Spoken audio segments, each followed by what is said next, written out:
boa noite, sejam todos muito bem-vindos a mais uma live. Como sempre, é uma honra contar com a presença de vocês. Então, desde já, muito obrigada pelo prestígio que vocês dão para as nossas transmissões ao vivo. Hoje estamos aqui para levar até vocês informações muito importantes sobre a multifuncionalidade dos fungos entomopatogênicos. Vale reforçar que essa live está sendo patrocinada pela Bionat Soluções Biológicas com o apoio da Escola Superior de Agricultura Luiz de Queiroz, Exalc USP de Piracicaba. Para quem está aparecendo por aqui pela primeira vez, vou explicar um pouquinho como é que funciona o nosso esquema. A live está prevista para acontecer em 2 etapas. A gente começa com a apresentação do nosso convidado mais do que especial, de uns 30 minutinhos, e depois a gente abre 10 minutos para as perguntas. Essas perguntas elas podem ser enviadas aqui mesmo na nossa plataforma, então aproveitem esse espaço e não deixem de tirar as dúvidas, porque realmente é um momento muito precioso com o nosso convidado, com o nosso especialista. E para ajudar justamente nessas perguntas, vamos ver os nossos moderadores que vamos organizar tudo aqui para a gente. Quem está aí na tela? Boa noite, Luciano de Gice, diretor da Bionat. Como vai? Boa noite, Patrícia. Tudo bem, graças a Deus. Boa noite, Pacheco. Boa noite, Dr. Marcos. É um prazer estar aqui na nossa 5ª live, né, Patrícia? Nossa 5ª live. Passou tão rápido, né, gente? Parece que a gente começou outro dia, né? Olha só. E assim, e tá rendendo, né? Temos várias pessoas conectadas. Eu acho que o pessoal está gostando bastante. E que, como a gente falou ali na convenção, é uma tendência que veio para ficar, né, Luciano? Com certeza, e vamos aproveitando enquanto isso. Vamos lá. Boa noite, William Pacheco, gerente de projetos da Bionat. Boa noite, Patrícia. Boa noite, Luciano. Boa noite, Marcos. Boa noite a todos que estão nos assistindo. Aí, mais uma vez, né? Mais uma live. E dessa vez, gente, olha, nós vamos descobrir que os fungos têm um mundo de possibilidades, né? Então, presta atenção, a live é muito boa. Boa noite, Dr. Marcos Conseschi, pesquisador da Bionat, tudo bem? Boa noite, Patrícia, boa noite, Luciano, boa noite, Pacheco, sejam todos bem-vindos, aproveite a live, será uma excelente live. Temos muitas perguntas aí sobre esse assunto, o que vocês acham? Que hoje vai render bastante pergunta? Com certeza. O assunto é muito interessante. O assunto é muito interessante, abre um mundo de possibilidades, como o Pacheco bem abordou, né? Eu acho que vai ser bem interessante também. Vamos lá.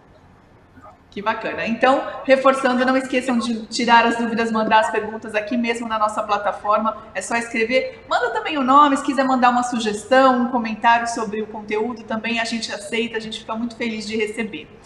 E antes de começarmos a nossa palestra, vamos apresentar em um minutinho a Bionat, patrocinadora dessa live. Vamos ver. Na natureza existe muita vida. Vida que se renova e se equilibra naturalmente. O controle biológico natural está presente aqui. Bionat. Essa é a última palavra quando o assunto é o controle de pragas e doenças no campo. Sua estrutura está pronta para realizar todos os processos na produção de micro-organismos para o controle biológico. Possui equipe altamente capacitada com agrônomos e biólogos que dominam a tecnologia. É a qualidade de uma estrutura exclusiva e o alto nível técnico, produzindo inovação para o campo e melhorando a produtividade sem agredir o meio ambiente. Bionat, soluções biológicas. O resultado vem naturalmente. É isso aí, o resultado vem naturalmente. Bom, nosso convidado dessa noite é professor da Exalc USP, é o Dr. Ítalo Della Libera Júnior. Ele possui graduação em agronomia pela Universidade Federal de Lavras, mestrado em entomologia pela Universidade de São Paulo, doutorado em entomologia pela Universidade de Cornell e pós-doutorado pela Universidade de Wisconsin. É professor associado da Universidade de São Paulo, tem experiência na área de entomologia agrícola e atua principalmente com patologia e controle microbiano de insetos e ácaros. É diretor também da unidade Embrapia, a empresa brasileira de pesquisa e inovação industrial, credenciada para atuar com biocontroladores e processos biotecnológicos no manejo sustentável de pragas agrícolas. Seja muito bem-vindo, Dr. Ítalo. Boa noite, Patrícia. Boa noite, Marcos, Luciano, William. Boa noite a todos que estão nos assistindo. É um prazer essa oportunidade de abordar esse tema que a gente vem trabalhando aí nos últimos 7, 8 anos, que é a multifuncionalidade dos fungos entomopatogênicos. E eu gostaria já de iniciar fazendo uma abordagem aí, explicando um pouco mais sobre esse tema, né? Os fungos entomopatogênicos, o próprio nome já indica, né, são fungos que matam insetos. Só que nós temos uma diversidade muito grande de fungos entomopatogênicos. Os fungos, existe um grupo de fungos grande chamado de Entomophthorales, que são os verdadeiros fungos entomopatogênicos, né, que somente vivem e se desenvolvem, né, nos insetos. Esses fungos não são comercializados no mundo, quase não tem um produto sobre esses fungos. O que a gente vai falar hoje aqui, na verdade, é um outro grupo de fungos, chamado do grupo dos Hippocreales, tá? Esses fungos, eles têm uma série de outras relações, né, com as plantas, com a vida deles saprofítica no solo, né? E é sobre essa multifuncionalidade que a gente vai comentar hoje, né, para vocês.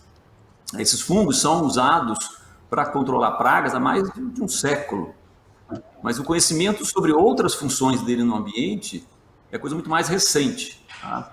Essa multifuncionalidade, essa capacidade, primeiro, que ele tem, né, de, por exemplo, colonizar as plantas, né, penetrar diretamente nas plantas, seja pela raiz ou pela parte aérea, pelos estômatos, e alterar o metabolismo e todo o funcionamento das plantas, tá?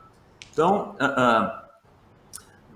como é que ocorre essa vida nas plantas, tá?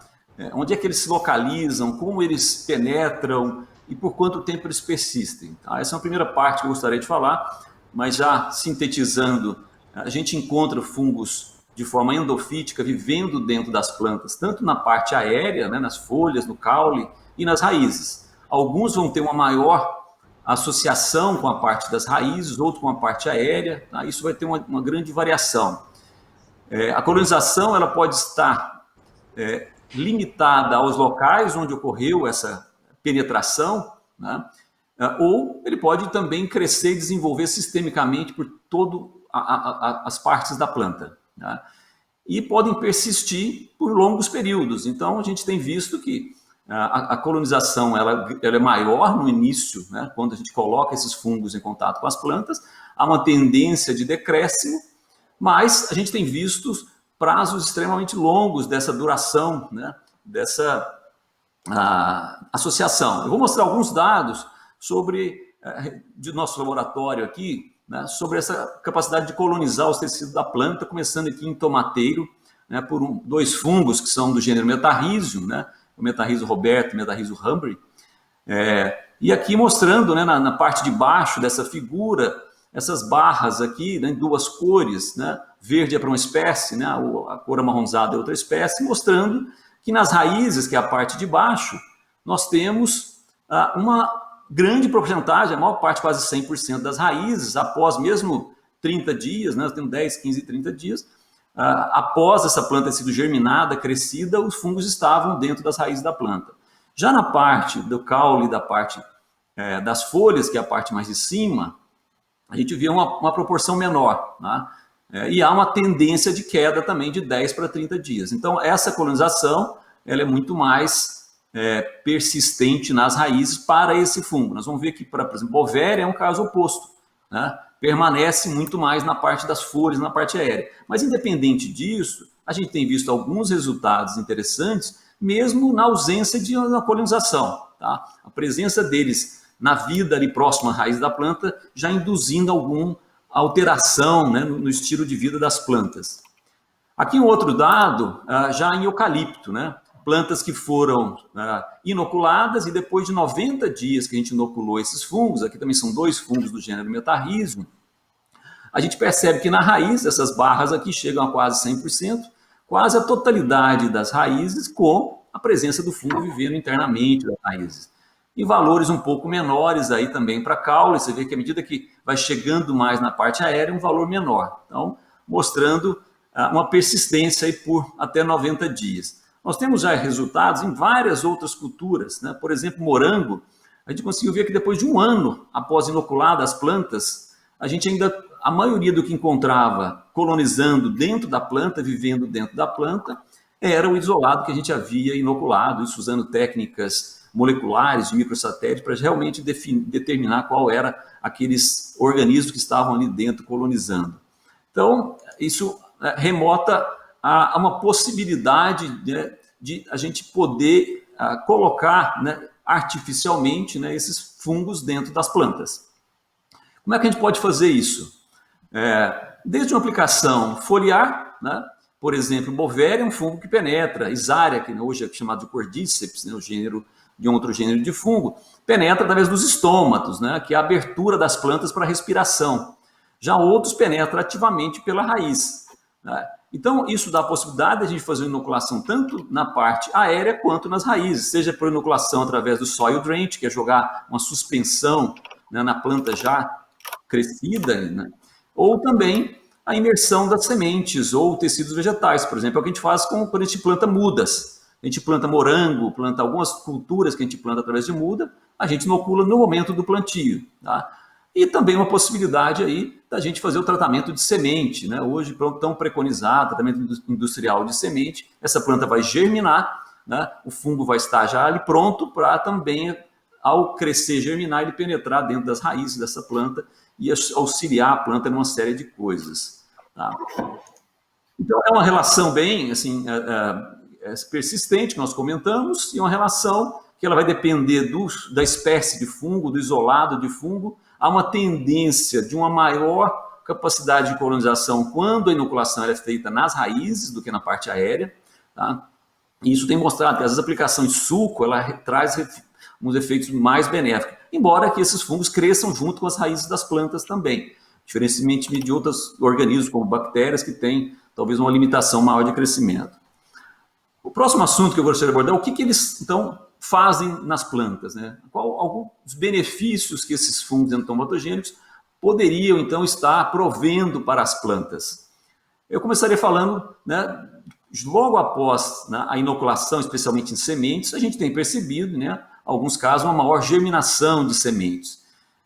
E essas raízes que crescem rapidamente, também uma maior quantidade de pelos radiculares, o tamanho da raiz, especialmente o tamanho de raiz, e que pode também, em alguns casos, a gente obter um maior aumento do tamanho da planta, da área foliar, né? Aumento do tamanho e o peso da parte aérea e da parte de raízes, tá? Então, por que ocorre esse aumento? Uma das coisas que a gente tem observado também é que esses fungos ditos entomopatogênicos produzem hormônios de crescimento de planta, tá? Por exemplo, o ácido indolacético, ou a auxina, é um dos principais hormônios que fazem especialmente as raízes das plantas crescerem. E os fungos também conseguem produzir esses hormônios. Então, aqui estão alguns resultados do nosso laboratório, isso foi publicado na semana passada, está online essa publicação, onde a gente fez algumas avaliações, né, no gráfico aqui, mostrando, comparando 3 espécies de fungo metarrísio, né? Esse é um dos fungos que é usado hoje no Brasil, mais de 2 milhões de hectares, né? Eu vou citar bastante esse gênero de fungo, e também o gênero Bovéria, que também já é usado em mais de 2 milhões de hectares no Brasil, né? Então são fungos, né? Isso não é somente pesquisa, é coisa que realmente está no campo. E comparando com outro fungo, que é o Trichoderma, que é um fungo usado muito para controlar doenças de planta, que causam podridão nas raízes da planta, mas que tem sido até registrado como um bioinsumo, né? um bioestimulante de planta. Então, ele é reconhecido como um bioestimulante, né? Então, comparando com esse fungo, que é reconhecidamente um bioestimulante, o que a gente vê é que algumas dessas espécies do metarrísio produzem mais hormônio de crescimento, isso in vitro, em laboratório, do que o Trichoderma. Eu tenho aqui uma parte que é em azul, que é na presença do triptofano, que é um precursor, é a molécula que vai dar origem a esse hormônio de crescimento, mas mesmo na ausência desse precursor, que é o triptofano, a gente vê que o metarrísio, por exemplo, o anisópio, consegue produzir hormônio, que é uma característica bastante interessante.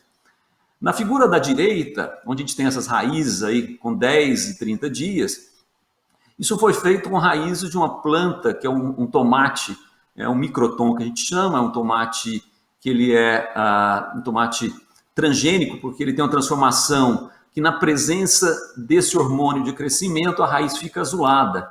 Tá? Então, quando a gente olha na parte de cima, superior, eu tenho lá raízes com 10 dias que foram inoculadas com o Metarrhizium robertsii, e na parte de baixo, não inoculadas, sem cor nenhuma azul, mostrando que a quantidade, na verdade, nas raízes existe algum pouco de coloração azul, uma pequena quantidade de hormônio de crescimento, né, do ácido indolacético auxina. Tá?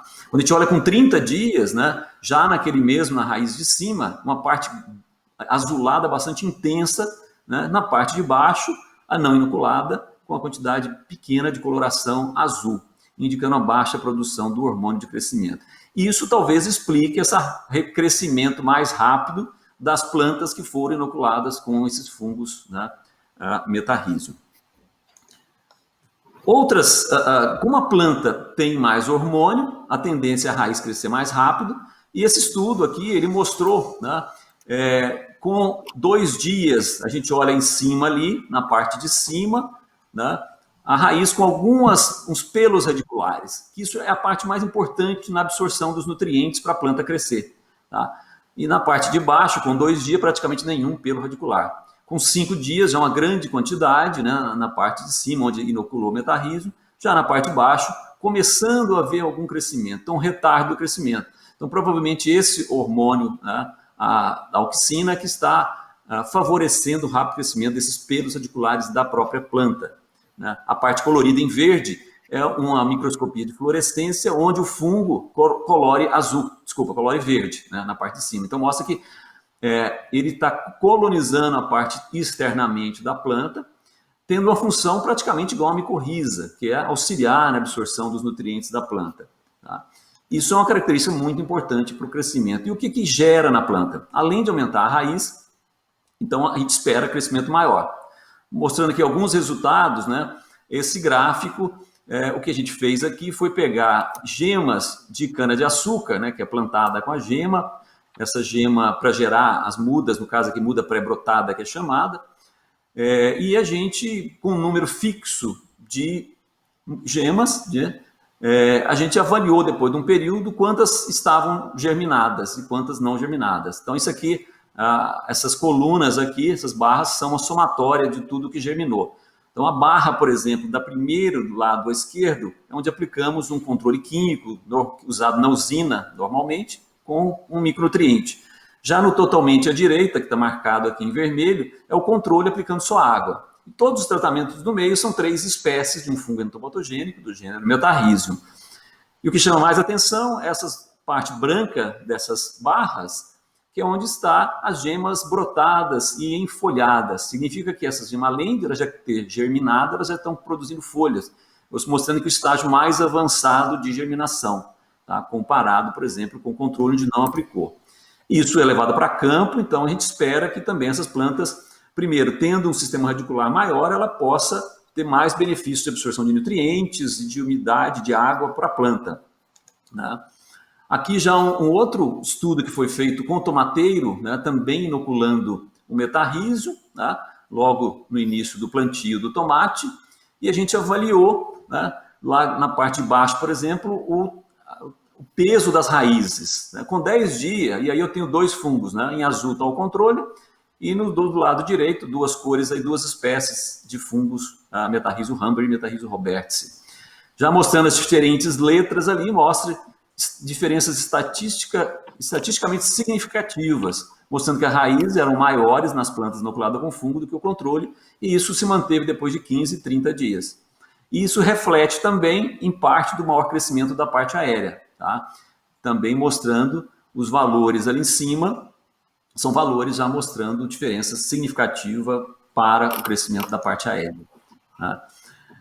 O aumento do crescimento da planta, né, além de poder estar associado à questão da produção de hormônios, ele também pode estar associado a uma maior disponibilidade de nutrientes, ou mesmo solubilização de nutrientes. Tá?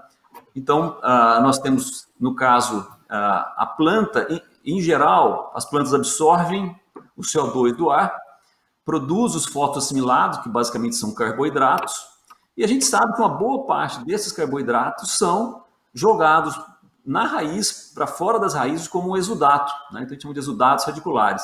E isso acaba favorecendo uma grande quantidade de micro-organismos que vivem associados à raiz. E o metarrhizo, então, ou os outros fungos que a gente coloca, acabam se beneficiando dessa disponibilização de nutrientes. Mas o que esse fungo faz em troca para a planta? É isso que a gente vai ver agora com relação, por exemplo, a ferro, nitrogênio e fosfato. Esse é um trabalho emblemático, publicado por alguns cientistas, um grupo de cientistas do Canadá, né, onde o primeiro trabalho eles publicaram na revista Science em 2012, onde eles mostraram, né, usando nitrogênio marcado, né, colocando esse nitrogênio no fungo, então um patogênico, infectando os insetos, colocando esses insetos no solo, em contato com a planta, e o que o fungo fez foi usar, né, todo o nutriente do inseto, matar o inseto, e crescer essas hifas, né, o micélio dele, em direção às raízes da planta, colonizar essa raiz e transferir esse nitrogênio marcado para a planta. Então, usando esse nitrogênio, o pessoal viu que, na verdade, houve uma transferência de nitrogênio de um inseto morto para a planta.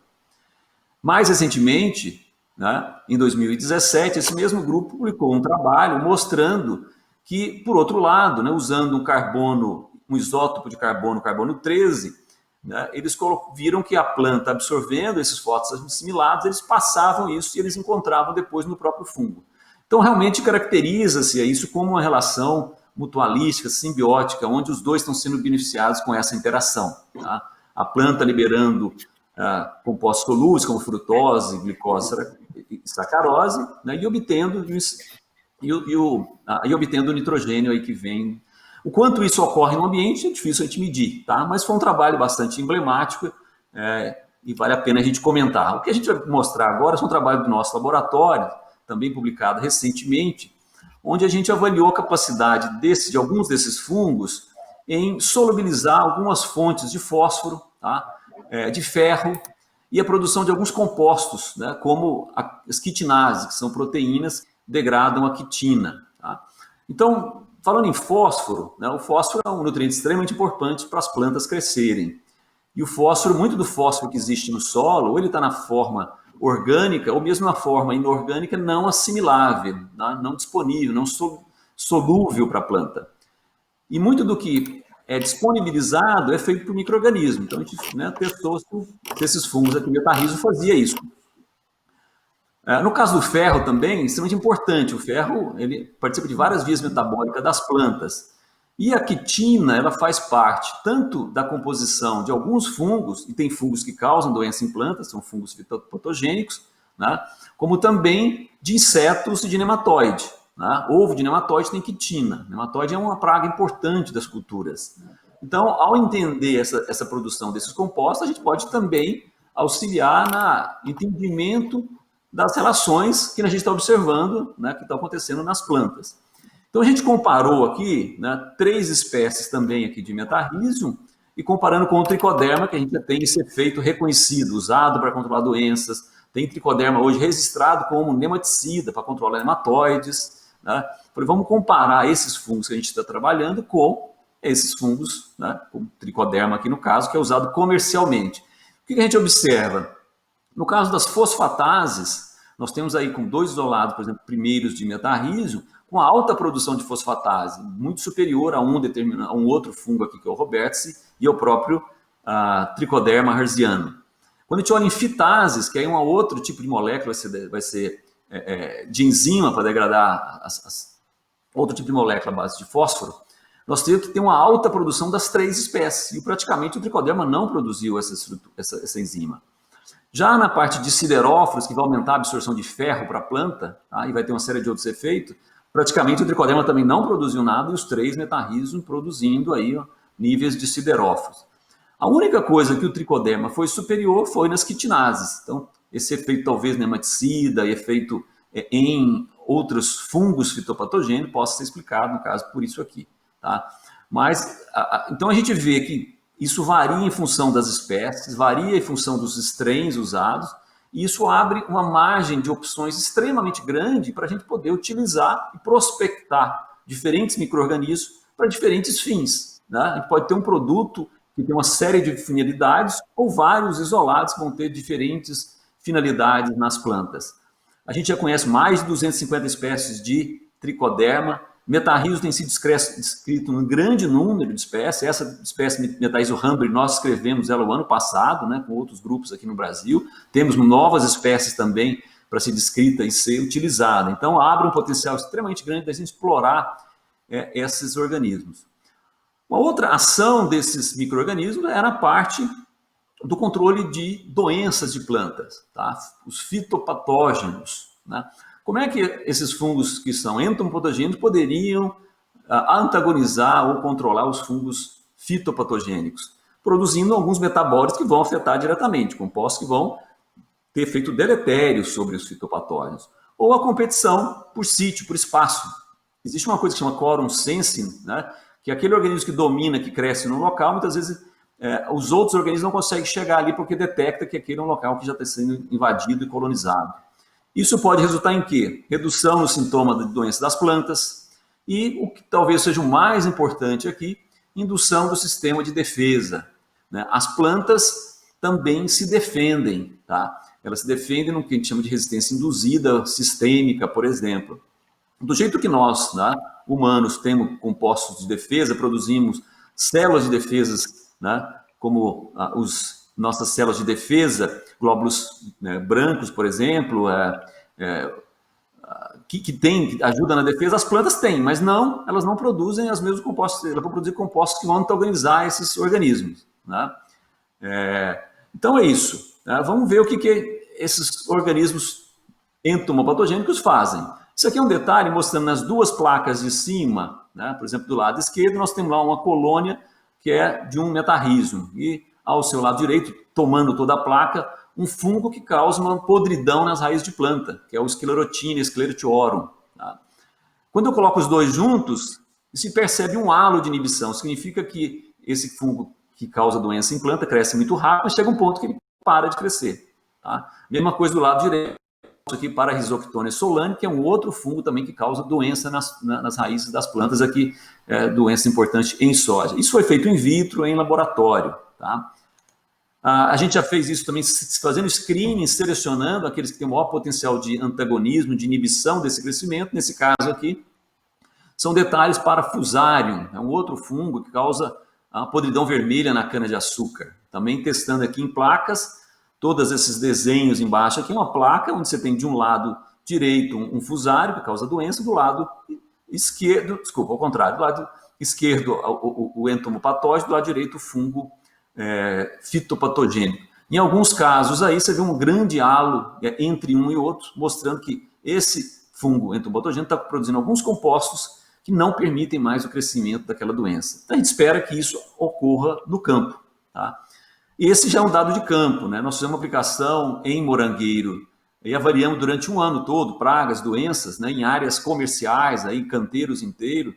E o que a gente observou, por exemplo, aqui para duas doenças importantes no morango, a Pestalotia e o Mycosfarella, tá, que ocorre em morangueiro, isso inoculando tanto metarrhizium, aqui também bovéria, essas letrinhas aqui que estão marcadas nos quadros em vermelho, mostram diferentes letras, diferentes níveis significativos, né, de diferença, né, mais do dobro em alguns casos aqui, da quantidade de doença no tratamento controle, onde se aplicou água, em relação aos tratamentos com aplicação de bovéria ou metarrhizium aplicado no solo. Então, as plantas de moranga foram imersas na suspensão de fungo, plantadas, e depois nós olhamos durante todo o ciclo da cultura, durante o ano todo do ciclo da cultura do morango, e calculamos quanto teve de doença em cada. Então, isso não é uma coisa pontual, não é uma coisa de laboratório. A gente vê que esses efeitos realmente eles são observados também em campo.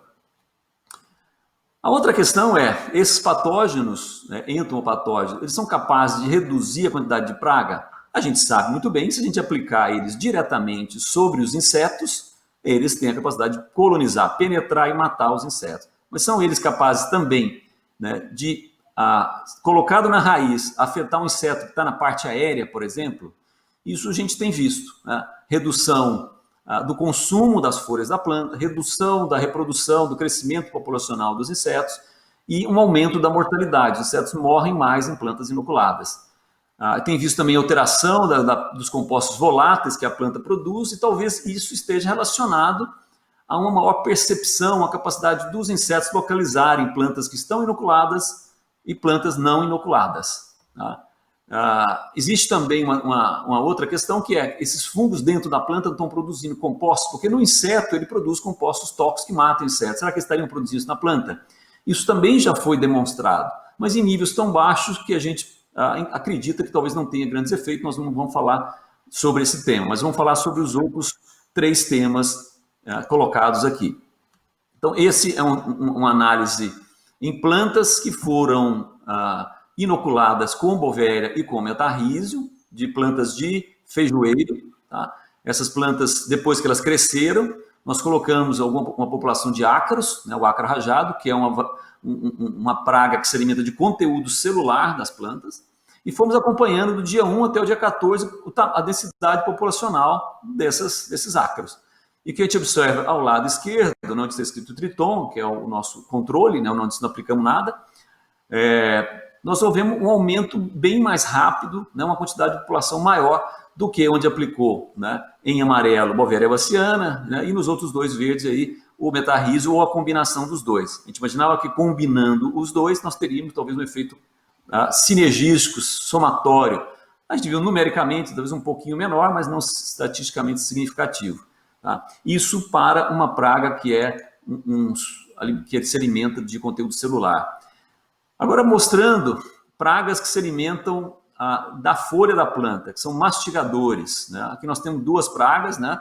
A lagarta falsa medideira, que é a Chrysodeix included, do lado dos 2 gráficos à esquerda e dos 2 gráficos à direita, a Helicoverpa armígera, uma praga tão temida e causou tanto dano no Brasil. Essas plantas foram inoculadas, cada uma das cores aí, inoculação por Bovéria, por metarrísio e por Isaria fumosorosa, né? Ou chamado de Cordyceps fumosorosa também, o novo gênero hoje. Então, assim, para não entrar muito em detalhes sobre esse gráfico, interessante é ver que a coloração vermelha é a planta controle não inoculada, mostrando que isso vai aumentando, está aumentando então o consumo da área foliar. As lagartas estão comendo cada vez mais do que nas outras 3 linhas, né, coloridas, que são as plantas inoculadas com os micro-organismos. Isso vale tanto para a Chrysodeix, para a falsa medideira, quanto para outra lagarta, que é a Helicoverpa armígera. E o que isso resulta? Resulta também em maior mortalidade. Então, esse gráfico inverso, ele mostra, na verdade, uma sobrevivência. Tá? Então, nós temos inicialmente 100% de sobrevivência. Quando começa a cair a sobrevivência, nós temos essas curvas aqui, né? Mostrando que as linhas vermelhas, tanto para um tipo de lagarta quanto para outro, nós temos uma maior sobrevivência, aí, mais de 90% na maioria dos casos. Ao final aí, de 11 dias, todas as lagartas, mais de 90% das lagartas, no controle não inoculado, estavam vivas. Enquanto nos tratamentos, tanto com Bovéria, Isaria, né, e metarrísio, nós tínhamos mortalidades bem menores, em alguns casos aí mais de 60% de mortalidade. Então, esses fungos estão fazendo alguma coisa na planta, ou eles diretamente estão atuando para que haja uma maior também mortalidade dessas lagartas. Então, passando agora para um outro tipo de organismo, né? Uma praga que é a mosca branca, também praga polífica, assim, né? Que ocorre uma grande quantidade de culturas. A mosca branca já é um sugador, tá? É um inseto que se alimenta aí dos vasos da planta e não come, né? Não é um mastigador como as lagartas. Então, estamos testando aqui diferentes tipos de insetos que alimentam de formas diferentes. E também, né, as barras aqui, do lado esquerdo é o controle não inoculado, né, do lado, o gráfico à esquerda para adultos e do lado direito para ninfas de mosca branca. E mostrando essas letras, mostram diferenças do número de adultos e de ninfas, né, estatisticamente, né, significativamente menor, ou seja, eu tenho muito menos ninfa e adulto de mosca branca nas plantas que eu inoculei, né, em soja inoculada através da inoculação via raiz. Após um período, né, a gente fez a colocação desses adultos e mostra que as populações não têm o mesmo desempenho. Então, os fungos, alterando de alguma forma as plantas, que elas estão mais resistentes a a essas pragas, insetos e ácaros pragas. Outro grande desafio, né, é o controle dos nematóides. Né? Nematóides já é um outro tipo de animal que é praga extremamente importante em várias culturas nas raízes, desenvolve dentro das raízes da planta e destrói o sistema radicular. E hoje já existem produtos no mercado, biológicos, químicos, são muito difíceis de controlar, né, nematóides. Então nós temos aqui a comparação do caso de dois metarris, o Hamber e o Robertsi, né, comparando o controle, que é sempre a barra à esquerda, com a aplicação, as duas barras à esquerda, né. Aí nós temos dois nematóides, né? A barra mais escura é para um nematóide que é chamado Meloidógene javanica, e do outro lado é a barra do outra espécie, que é o Pratilencos zeia. Então a gente mostra que no caso de Meloidógene, há sim, né, uma diferença estatística, tanto para uma espécie de metarrísio quanto para outra, nós vemos diferença em relação ao controle. Ou seja, após aí 60 dias que a gente inoculou os nematóides, a gente quantificou quanto de nematóide tinha nas raízes por grama de raiz, né? E vimos que tinha muito menos nematóide onde inoculou os fungos do que na área não inoculada. A mesma coisa já não foi observada nesse experimento para a outra espécie de nematóide, que é o Pratilencos zeia. A gente já fez isso para vários nematóides, só para mostrar mais um para vocês aqui, que é o Pratilencos brachiurus, tá? Do lado esquerdo é o controle, onde eu só tenho, né, o nematóide, que é o Pratilencos brachiurus, e das outras três, né, colunas ou barras aqui, eu tenho o Pratilencos foi colocado, né, após a planta ter sido inoculada, primeiro com metarrísio, ou com bovéria, ou com Bisaria fumosa. Nesse caso aqui, a letra diferente para a barra de bovéria, mostrando uma redução drástica na população aqui em relação ao controle não inoculado. Tá? Então, hoje existem uma série de opções, né, para controle de nematóides, né, isso tem crescido muito, que vai desde bactérias, né, até outros fungos, como Purpurecílio lilacinus, Pocônia, mas a gente está mostrando que também outros fungos que não são, né, reconhecidamente nematicidas, né, tendo algum efeito. Vamos passar agora para o que interessa, né? Quer dizer, e o que isso representa em campo, né? Eu mostrei muitas coisas aqui, foi em casa de vegetação, algumas coisas em laboratório, né, in vitro. A gente fez uns estudos, quer dizer, você já tem alguns desses fungos que estão já com RET, já com fase de registro, onde a gente comparou em cana-de-açúcar, né, em usinas, em experimentos já de escala maior. Nós estamos falando aqui, né, eu vou apresentar dados de 5 localizações, né, de A a E, né, que foi feito em áreas de 36 hectares. Então, não é um experimento pequeno, isso já é área comercial, área de usina mesmo, né, onde a gente inoculou e depois avaliou durante um ano toda a quantidade de praga, doença, todos os problemas que tinham, e ao final avaliamos todos os parâmetros de produção da cana-de-açúcar. Então, começando aqui na primeira parte, né, a primeira sugarcane spittlebug aqui é uma praga que é a cigarrinha da cana, uma Rhanabra fimbriolata, e esses valores que estão aqui em porcentagem, né, em alguns casos eu tenho uma porcentagem barra outra porcentagem, é uma comparação com relação ao controle. O controle pode ser, por exemplo, uma área com química onde aplicou fipronil, ou pode ser uma área onde não aplicou nada. Tá? Depende um pouco da localização e da disponibilidade nas usinas. E o que chama atenção aqui é que nós temos para a cigarrinha reduções aí que variam desde 43% até 87% de redução em função de uma parcela ou que foi aplicado o metarrísio Hamber ou aplicado o Robertsi em relação ao controle. Tá? Onde tem esses asteriscos é a área que praticamente não teve a praga, então não foi computado, não há diferença realmente. Já para a broca da cana-de-açúcar, que é a Diatreia saccharalis, que é a segunda praga aqui, então nós temos também desde 0% até áreas com 85% de redução na população durante um ano. Tá? Esse é um valor cumulativo. Também uma variação em função da espécie e do experimento aqui. Para os fenóforos leves, que é o bicudo da cana-de-açúcar, é uma praga de muito difícil controle, é uma praga que tem também até difícil de monitoramento e tem um hábito gregário. A gente, em alguns, na parcela, na localização aqui D e E, né, praticamente não teve quase inseto, não houve, então não dá para computar a diferença. Mas variando de 1 até 24% de menor população aonde inoculou. Tá? E o último é o Metamásios, que não é uma praga importante, né? Mas também aí é outro inseto que ocorre na cana-de-açúcar, também com níveis até aí de 83% de redução. Então veja que é uma grande variação dessa redução que pode ser explicado por diferentes formas. O que é importante é que em nenhum dos casos a gente viu aumento da população quando nós inoculamos esses fungos entopatogênicos. Ao quanto que nós inoculamos? Nós inoculamos exatamente o que se usa hoje normalmente para controlar essas pragas numa aplicação via aérea, né? Aquosa, por exemplo, que é 10 a 12 por hectare, né? 10 a 12 seria 1 trilhão de conídeos por hectare, o que parece ser muita coisa, mas na verdade, na prática, isso dá em torno de 30, 40 apenas gramas de fungo a ser aplicado.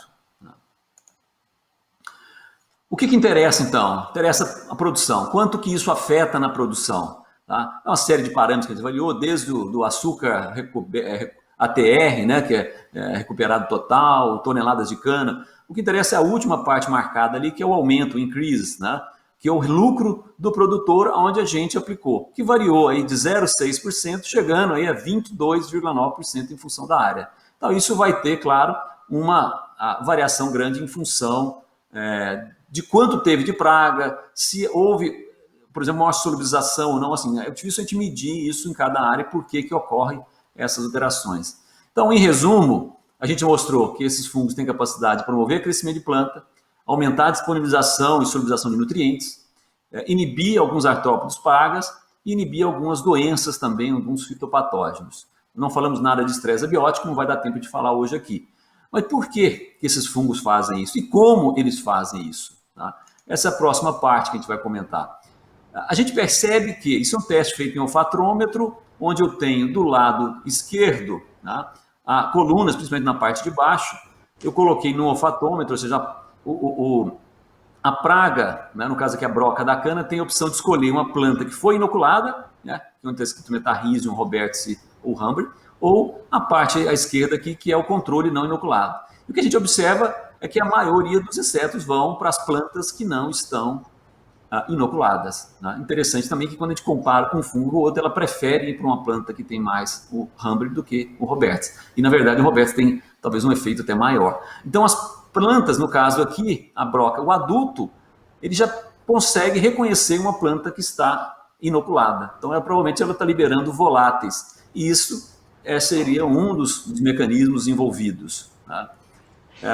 Esse é um pouco mais complexo aqui, mas o que a gente sabe é que eu comentei inicialmente de que as plantas também se defendem. Elas não produzem anticorpos como nós, mas elas se defendem. E ela foi bem reconhecido a via que é chamada via do ácido salicílico, do ácido jasmônico e do etileno, por exemplo. São vias que a planta sinaliza à medida que ela está sendo atacada para produzir compostos que vão ajudar um pouco na defesa dessas plantas. Tá? O que a gente testou aqui foi no caso com Bovéria para saber se elas realmente estavam induzindo as plantas a se defender. Então, isso funciona como que uma vacinação. Tá? Ao colocar, o que a gente fez? Colocou Bovéria na planta, tá? essa planta, no caso de soja aqui, eu avaliei após o período, né, se os genes que dão dessa via de defesa estavam sendo superexpressos, né, ou se eles estavam sendo suprimidos, né, downregulated, que a gente chama. Tá? Então, você pegar o controle, que é do lado esquerdo aqui, está tudo preto, por quê? Está tudo desligado, né, no controle onde não inoculou. As cores, quanto mais vermelha, mais ativa está a planta. Então, quando eu coloquei a letrinha B, que é logo a segunda parte da coluna ali, para diferentes genes em cada uma dessas vias metabólicas, eu mostro que começou a ficar um pouco vermelho, significa que Bovéria está induzindo a planta a se defender. Mas o que acontece é que a planta, ela percebe que não é um organismo que está causando dano e ela silencia. Por quê? Porque quando eu coloco na parte mais à direita, além de colocar, né, a Bovéria, eu coloquei uma doença, que no caso aqui é esclerotínia, uma causa podridão na raiz da planta, há uma superexpressão da maioria dos genes, né, envolvido aqui são 5 genes, por exemplo, da via do ácido salicílico, tá? Um gene da via do jasmonáton, vários genes estão superexpressos. Então a planta ela já está programada para se defender dessas doenças. Isso a gente chama em inglês de primary resistance, é uma coisa muito interessante, é como se fosse uma vacinação da planta. A planta está preparada para se defender. E isso a gente tem observado que funciona muitas vezes dessas vias, tanto para doenças quanto para pragas. Mas por que isso acontece, então? Por que esses fungos, que a gente chama de endopatogênico, fazem essas coisas todas com as plantas? Então, se a gente for ver bem, dentro desses fungos que nós estamos comentando aqui, eles estão divididos em diferentes famílias, né? Por exemplo, a família Claviceptácea, Cordyceptácea, por exemplo, né? Dentro dessas famílias tem vários fungos que eles se desenvolvem, né? Que o alimento dele praticamente é planta, então ele causa doença em planta, né? É o que está escrito em verde ali. Outros têm efeito em fungos, né? Por exemplo, metarrhizium está dentro daquela outra família ali, onde tem alguns grupos que causam doença em inseto, mas tem outros grupos que causam doença em outros fungos fitopatogênicos, por exemplo. Mesma coisa na terceira família, onde está o tricoderma. Então, assim, o que mostra que no processo de evolução, nas diferentes famílias, a gente tem organismos que tanto estão adaptados a se desenvolver sobre plantas, né, causando doença consumindo plantas ou consumindo os insetos, né, ou tendo algum tipo de outra relação no ambiente. Tá? Então, o que na verdade ocorre é uma evolução, né? O que a gente chama de fungos entomopatogênicos, na verdade, vem de um histórico de evolução, onde era no passado um ancestral de organismos que eram todos saprofíticos, viviam aí consumindo material morto, decompondo esses materiais. Alguns fungos foi tendo mutações e recombinações e passaram a ter a capacidade de colonizar e utilizar tecidos vegetais vivos, ou seja, consumir planta e muitas vezes matar a planta. Mas matar o seu hospedeiro não é uma coisa muito interessante para qualquer organismo no processo de evolução. Então, muitos acabaram tendo uma pressão seletiva, uma coevolução, e que se tornaram organismos que vivem dentro da planta sem causar dano à planta, mas fazendo um transporte de nutriente e transferindo nutriente para a planta. Alguns desses passaram por outras relações e que vieram também a ter capacidade de infectar inseto. Então, muito que houve dessa evolução desses fungos gerou um acúmulo de enzimas, né, que tem funções diferentes. Às vezes uma enzima tem uma função para um estilo de vida, mas a mesma enzima tem uma função para outro estilo de vida. Isso é o estilo de vida multifuncional que explica essa capacidade dos fungos entomopatogênicos fazerem isso tudo na planta, no inseto e viver de forma saprofítica no solo. Muito fácil a gente entender, por exemplo, né, que o mecanismo que um fungo usa para penetrar ativamente sobre uma cutícula, sobre a epiderme de um inseto, ele é semelhante, né, o que está aqui do lado esquerdo, é semelhante ao que ocorre para ele conseguir se penetrar, por exemplo, numa planta, né, seja, por exemplo, pelas raízes da planta. Eles vão produzir algumas enzimas, primeiro proteases, por exemplo, MED1, MED2, que reconhecem uma raiz de planta, mas não reconhecem o inseto. Existem outras enzimas, né, que são proteínas como PR1, PR2, que apenas fazem o reconhecimento de uma cutícula do fungo. Então, muitas dessas enzimas passaram no processo de evolução a ter funções diferentes no estilo de vida desses organismos. Isso se acredita, né, que é uma evolução que ocorreu em saltos, né, que pulou de um reino para outro, e que tenha ocorrido provavelmente em inseto sugador, né, especialmente alguns insetos que sugando a planta, suga, a algum momento, o estilete foi a vida de entrada, para aquele fungo que era endofítico, que tornou-se a ter essa potencial, essa capacidade de colonizar o inseto e matar o inseto. Tá? Então, por isso que muitos desses fungos pularam de um reino para outro. Então, já encerrando a minha fala aqui, tá? O que é importante a gente ver que esses fungos que, além de matar insetos, eles podem trazer uma série de outras funções, né, no processo de relação deles com a planta, favorecendo o crescimento, a sanidade da planta, né? Também uma série de mecanismos que pode auxiliar mesmo no crescimento da planta através da produção de hormônios, solubilização e disponibilização de nutrientes para as plantas. E que isso pode ser uma nova forma da gente induzir também as plantas a se defenderem, né? Fazendo uma vacinação, inoculando essas plantas. Isso tudo abre uma janela de possibilidades muito grande para a gente poder usar esses entomopatógenos também como inoculantes, não apenas como biopesticidas. Isso a gente hoje apenas avalia a eficiência de um fungo entomopatogênico medindo o quanto ele matou o inseto. Mas a gente precisa agora passar a pensar, e nós estamos fazendo isso hoje já, né, nos nossos estudos, o quanto que ele está trazendo de outros efeitos secundários benéficos, mesmo na aplicação, às vezes, no momento que uma planta não tem a praga de uma forma preventiva. Isso certamente vai mudar o paradigma do controle biológico do micro-organismo, né? Trazendo, então, a gente poder valorizar esses mecanismos secundários.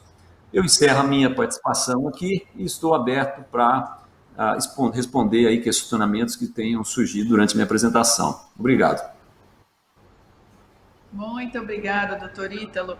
E olha, antes da gente começar as perguntas, eu quero dizer que a gente tem um recorde de participantes aqui hoje. Não vou falar o número, claro, para deixar vocês curiosos, mas temos um recorde. Quero ver se na próxima live, eu não sei, eu acho que foi o assunto, foi a sua palestra, viu, doutor?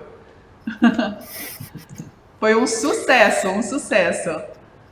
Eu vou, inclusive, mandar um abraço aqui, ó, antes da gente ir para as perguntas, ó, para a Celeste D'Alessandro, que está conectada, Jean Frezinguelli, de Santa Maria, Rio Grande do Sul, também um abraço, Viviane Santos.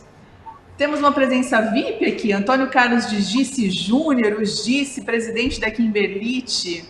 Muito bem, obrigada, Gice, pelo prestígio também. Tem aqui mais uma pergunta, tem mais um comentário aqui, ó, do Walter Lima da Silva. Parabéns, Bionat, pelas lives, ligado de Rio Verde, Goiás. Muito legal. Muito obrigada. Vamos para as perguntas, então, professor? Vamos lá. Eu vou começar com a pergunta do Paulo, que ele diz o seguinte: com relação aos bioativadores que têm várias bactérias e fungos, qual a sua opinião? Bom, hoje acho que a tendência no mercado é realmente ter vários micro-organismos, cada um desempenhando papéis de diferentes funções. É um desafio também você tentar encontrar um único micro-organismo que tenha capacidade de fazer essas várias funções. A gente tem visto, sim, esses efeitos benéficos, tá? E aí nós estamos falando desde bactérias, tem uma série de bacilos, né? Subtis, Amila liqueface, ou seja, uma infinidade aí de bacilos no mercado, alguns outros fungos, tá? Então, realmente, a gente tem visto que eles têm, em proporções diferentes, esse tipo de funções que a gente falou, tá? Agora, cada um tem características que outros não têm. Por exemplo, essas bactérias que são usadas não matam insetos, tá? No subtílio, enquanto que os fungos que nós estamos mostrando que também matam insetos. Alguns não vão ter grande capacidade, por exemplo, de bactéria, de crescer junto com o sistema reticular. Então, às vezes, no tratamento de semente teria uma atividade um pouco mais limitada, mas na aplicação de suco tem efeito, sim. Então, eu acho que assim, é uma das coisas que mais tende a crescer no mercado de bioinsumo, vão ser esses bioestimulantes, bioinoculantes, né, esses organismos que trazem essas vantagens. Ó, pergunta do Carlos: posso dizer que o fato dos fungos sobreviverem de forma endofítica nas plantas é uma forma de simbiose? Sim. Se a gente, ao demonstrar que, na verdade, há um benefício para a planta e há um benefício para o fungo, né, eu já mostrei vários benefícios para a planta, tá? O fungo provavelmente também está obtendo nutrientes ao viver ali dentro, tá? E a planta também, através da defesa, solubilização. Então, as plantas, ao produzir uma grande quantidade de exudados radiculares, certamente é para maximizar a ação desses micro-organismos que estão aí associados, por exemplo, às raízes das plantas. Né? Bacana, professor. Olha, perguntinha do Matheus: há um possível efeito negativo em áreas com alta disponibilidade de ferro, ou os sideróforos acabam até otimizando a nutrição? Isso a gente nunca estudou, né? Assim, há algumas situações onde essa associação é mais vantajosa, tá? Então, às vezes, tem comparações, por exemplo, se há uma área muito com alta fertilidade ou com baixa fertilidade, tá? Então, agora, assim, o quanto essa absorção do ferro ela é relevante no campo, né? Isso a gente fez estudos praticamente in vitro, não em planta, né? Isso não está muito determinado. É importante também frisar que não é colocar também micro-organismo demais, tá? A gente, nesse caso, nunca demonstramos isso, a gente tem usado uma quantidade relativamente pequena, mas já há alguns estudos, às vezes, se você colocar demais, pode ter efeito indesejável, tá? Talvez até por esse fato, às vezes você está... Né? A disponibilização do ferro o fungo utilizar o ferro, ele pode estar tirando o ferro disponível para outros micro-organismos, como micro-organismos que causam doença, tá? Então isso é uma coisa importante, não é só disponibilizar o ferro para a planta, mas é também tornar o ferro, num determinado momento, não disponível para outros micro-organismos que desenvolvem ali, que poderiam causar doença na planta. Entendi. Vamos para os nossos moderadores, então? Eu sei que o Dr. Marcos quer fazer uma pergunta. Vamos jogá-los aí na tela. Vamos lá, Dr. Marcos, fique à vontade. Professor, eu quero falar um pouco em relação à legislação, né? Visto que todas essas funções, né, que você apresentou aí, hoje a gente tem uma legislação que ela determina principalmente para bioinseticida, mas você mostrou aí muito bem que alguns fungos eles podem ter função de até disponibilização de nutrientes, né? Sim. O que você me fala, né, a questão da legislação? Hoje a gente tem legislações distintas, né, que uma para biofertilizante, outra para inoculante, outra para pesticidas. Então, dessa forma, os fungos entopatogênicos poderiam ser registrados em todos esses aspectos. O que você me diz sobre isso? É uma boa pergunta, Marcos. Se você me perguntasse essa pergunta há uns 10 anos atrás, né, como isso já tinha acontecido na época, né, a gente ia ter uma grande indicação, né, de que a empresa estaria querendo registrar uma coisa para, talvez, por facilidade, né, porque os biopesticidas eram muito mais difíceis de ser registrados do que os bioinoculantes, os condicionadores de solo, os bioestimulantes, né? O que a gente tem que entender é que a legislação ela tem se tentado adequar ao avanço da ciência. Tá? Muitas das coisas que a gente está falando aqui é coisa muito recente, né? Então, até de se esperar que a legislação, num determinado momento, vai ter dificuldade em entender e falar, não, mas espera aí, você está querendo registrar um fungo patogênico que mata inseto, que na prática ele é um biocida, você está querendo registrar ele como um bioinoculante? Tá? Então, acho que a legislação vai ter que... Porque eu posso selecionar um fungo patogênico, por exemplo, que o efeito dele em praga seja muito pequeno, mas que ele tenha muito mais efeito, por exemplo, em nematóides ou em solubilizar algum nutriente. Tá? Isso é possível, né? Pela diversidade, especialmente com metarrhizo e tricoderma, a diversidade é extremamente grande. A gente tem um arsenal para prospecção aqui muito grande. Então, eu vejo com simpatia essa possibilidade de usar, né, de registrar esses fungos como inoculante. Claro que nós vamos ter aí, nas primeiras, provavelmente, quem tentar isso primeiro vai ter que convencer através de laudos, né, mostrando toda essa bagagem de conhecimento que está sendo gerada agora, né? Bacana, professor. Vou voltar aqui para as perguntas dos nossos espectadores. O Jean Fresinguelli diz o seguinte, que o senhor citou o tricoderma para o controle de nematóides. Na sua opinião, qual o mais eficiente, tricoderma ou bacilos? Essa é uma pergunta bem difícil. Porque tricoderma, a diversidade de tricoderma, tricoderma tem 250 espécies, no Brasil a maioria é hertziano, existem algumas outras poucas espécies, a gente tem muita possibilidade. E muitos desses tricodermas que estão no mercado foram selecionados, por exemplo, com testes de antagonismo à risoctona esclerotina, que é um grande mercado hoje, tá? Que é o controlar de podridão em soja. Tá? Mais recentemente tem registro dele como inoculante, tá? E alguns até como nematicida. Você tem a possibilidade de selecionar um tricoderma que seja tão bom ou melhor do que um bacillus, e o inverso também é verdadeiro. Tá? Eu não tenho te falar dados para te assumir isso, mas o que a gente ouve, o que a gente percebe é que alguns fungos como o tricoderma, ele tem uma capacidade de crescer mais rapidamente, crescer junto com a raiz. Talvez as bactérias tenham uma dificuldade um pouco maior, esses fungos. Então, assim, talvez a aplicação, por exemplo, tenha talvez um efeito. Assim, isso vai estar em função da aplicação. Às vezes uma aplicação, por exemplo, de bacilos via suco, ela pode ser tão bom ou igual a uma aplicação de tricoderma. Já uma aplicação de tratamento de semente, talvez o tricoderma tenha um efeito melhor. Repetindo, eu não tenho dados para te falar isso, mas é um feeling, é uma hipótese que eu tenho. Né? Perguntinha do Marco Aurélio Pigato. Com relação à produção de hormônios, os fungos apresentados são tão eficientes como o Azospirillum brasiliense? Talvez fosse uma ideia de a gente ter usado outros tipos de controle, né? A gente não fez essa comparação. Isso é fundamental, você ter os controles até para falar, vale a pena mais isso ou mais aquilo. Na verdade, eu acho que assim, a ideia aqui não era tentar alguma coisa que fosse melhor que a azospirina. Tá? O que eu quero mostrar é que, na verdade, assim, eu tenho alguns, não dá para mostrar isso, mas nas publicações a gente fez uma análise, por exemplo, de componentes principais, para mostrar, por exemplo, quem é que traz mais benefícios, considerando todas essas características que eu falei na minha apresentação. Tá? Porque às vezes você ter a auxina não seja o mais importante. Às vezes é mais importante eu controlar o hematóide, ou mais importante. Porque, quer dizer, produtos para solubilizar alguns nutrientes já existem. Então, assim, a questão é somatória de todos esses fatores.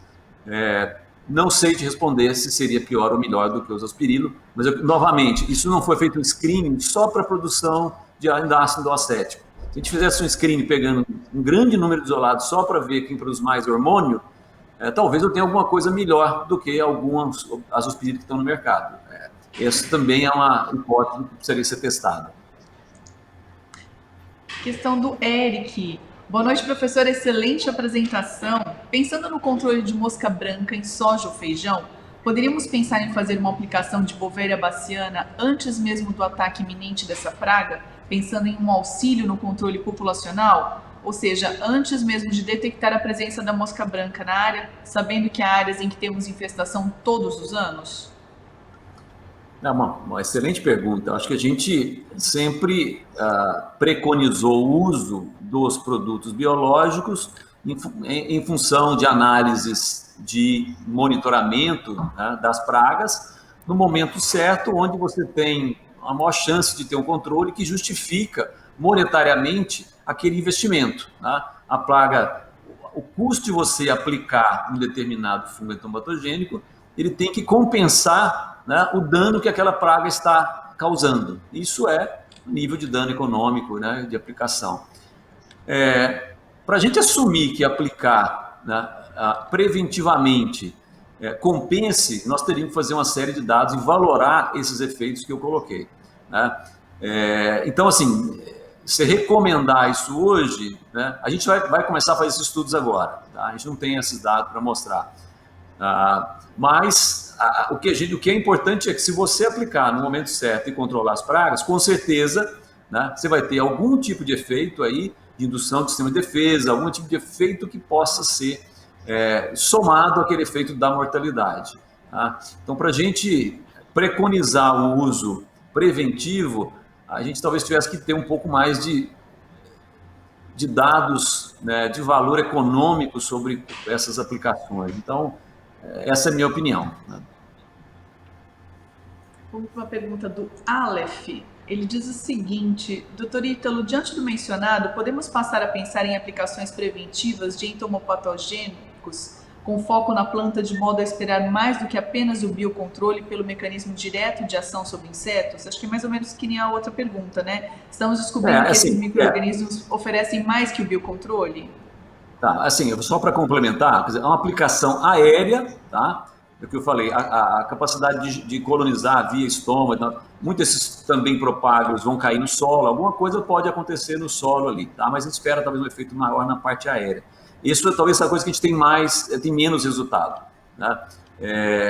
Muito do que eu mostrei aqui foi aplicação via solo, e isso abre um potencial grande, porque esses fungos, primeiro assim, para controlar pragas de solo, o metarrizo tem sido preconizado, tem sido utilizado. Tá? Mas para induzir esse sistema de defesa e todas essas questões, ainda tem poucos estudos. Então, novamente, assim, abre a possibilidade de usar ele como inoculante e a aplicação via aérea, essa é uma parte que talvez carece mais de estudo ainda, o quanto isso vai induzir o sistema via foliar e tal. Existem alguns estudos, tá? Existem alguns estudos, por exemplo, na Espanha, aplicando uma parte da planta foi inoculada e outra parte não, e viu-se que havia uma indução do sistema de defesa até para a mosca branca na parte não inoculada, né, cobrindo e separando as duas partes. Então, é de se esperar que isso aconteça, tá? Mas, como eu disse, isso ainda está muito no início, essa parte de pesquisa, especialmente na aplicação dessa forma, né? Olha, professor, temos muitos comentários e muitos elogios e muitas perguntas também. Eu vou fazer mais alguns comentários aqui, ó. O Iago Antônio Silva, de Viçosa, Minas Gerais, ótima palestra, parabéns a Bionat pela transmissão, obrigada em nome de toda a equipe, Alvo. Paulo Bittar, Lives Bionat, aprendizado garantido com os melhores especialistas, muito bom, obrigada também. Vamos lá para mais uma perguntinha. Olha aqui, Matheus, a possibilidade desses tricodermas superestimularem plantas no campo, principalmente pensando em culturas anuais? Superestimular. Olha, nós não temos visto isso.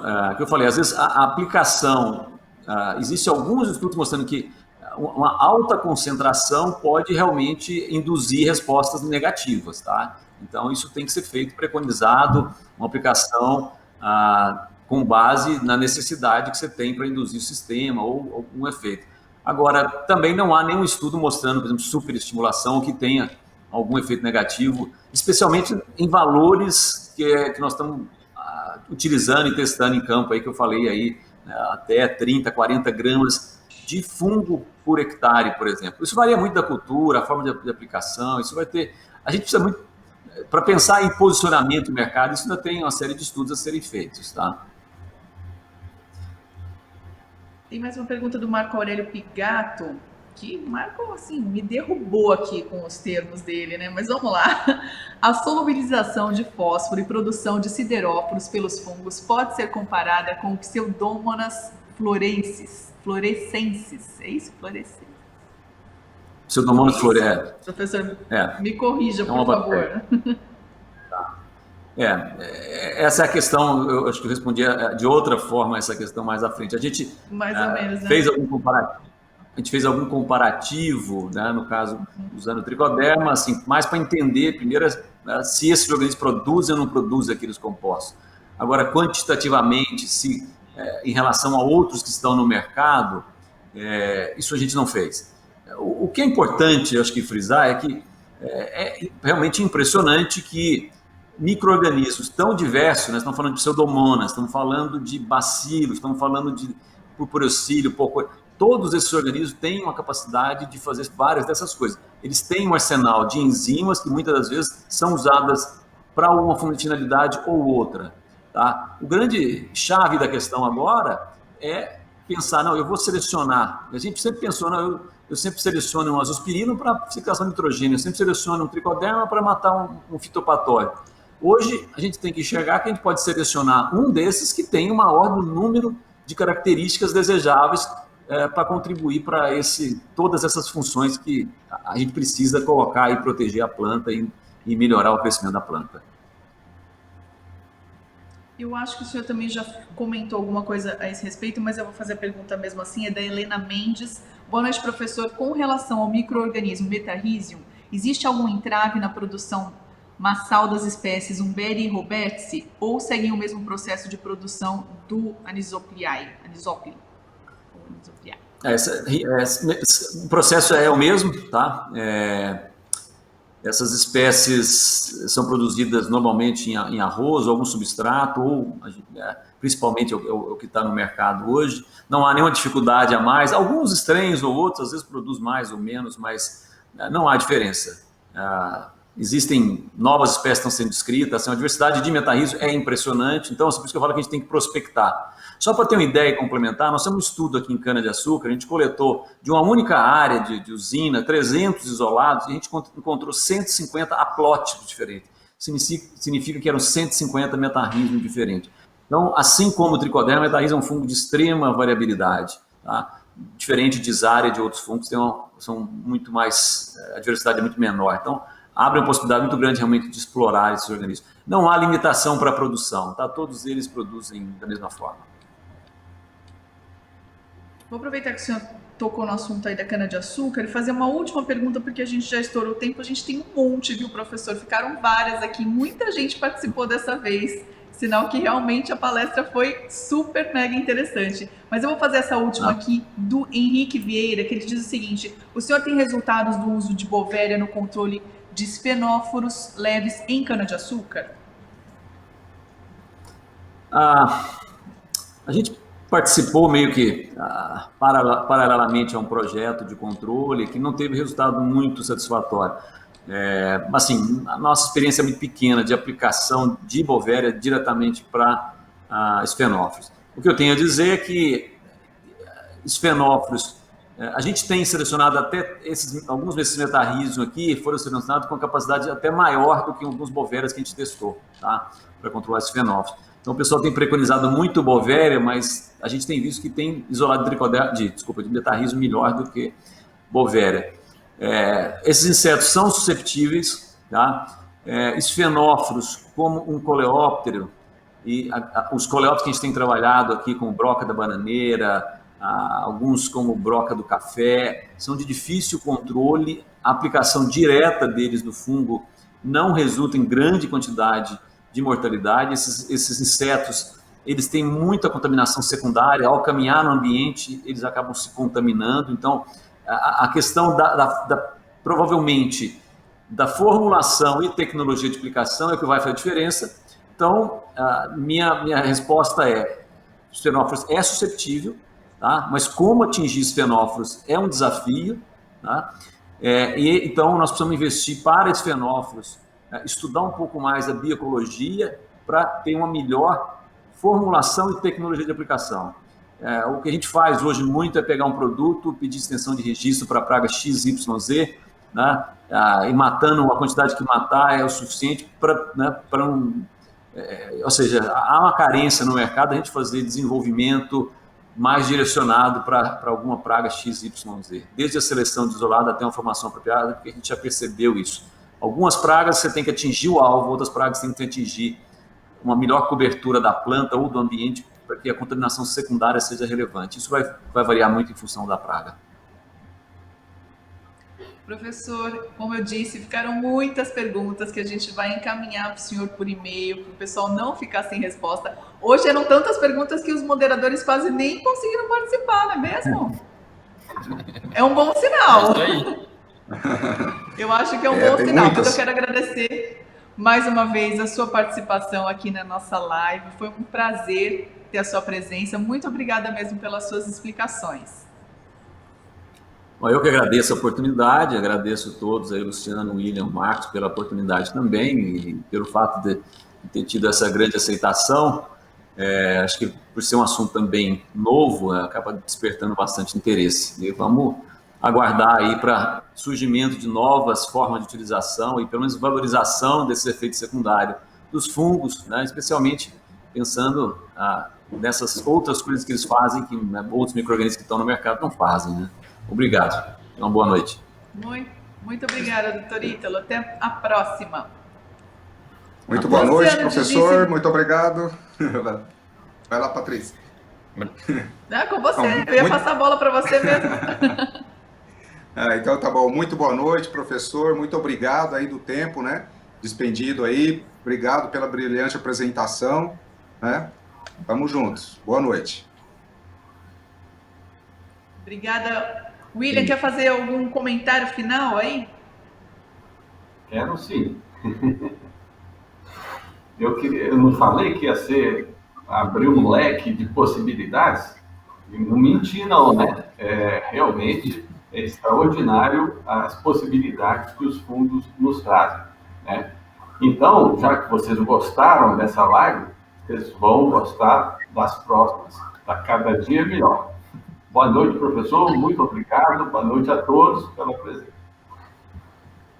Obrigada, Pacheco. Doutor Marcos, foi um tema bom, né? Foi excelente. O professor sempre mostrando coisas inovadoras, né? Agradeço, né? Por ter sido seu orientado e também pela oportunidade de estar apresentando aqui, né? E acho que acabou, né, mostrando que os fungos entomopatogênicos não é só aquilo que se tem hoje no mercado, né? Que é só controlar a praga. Então, acho que abriu a curiosidade, né, de não só da Bionat, mas de todos aí no campo para estar trabalhando com novas ferramentas no futuro. Muito obrigado. Bacana. Muito obrigada, então, doutor Ítalo, mais uma vez. Obrigada também aos nossos moderadores. Semana que vem tem mais e, inclusive, quero falar já, adiantar o tema da próxima semana. Dia 28, próxima quinta-feira, a gente vai conversar com a doutora Rose Gomes Monerá de Pontes, pesquisadora da Embrapa Senargem, que irá nos falar sobre o uso de bacilos turitienses no controle de pragas agrícolas. Então, para você que tem interesse nesse assunto, não pode perder a nossa próxima live. Quinta-feira, dia 20 de agosto, a partir das 19 horas, a gente se encontra aqui. Muito obrigada mais uma vez pela presença, uma ótima noite e até lá!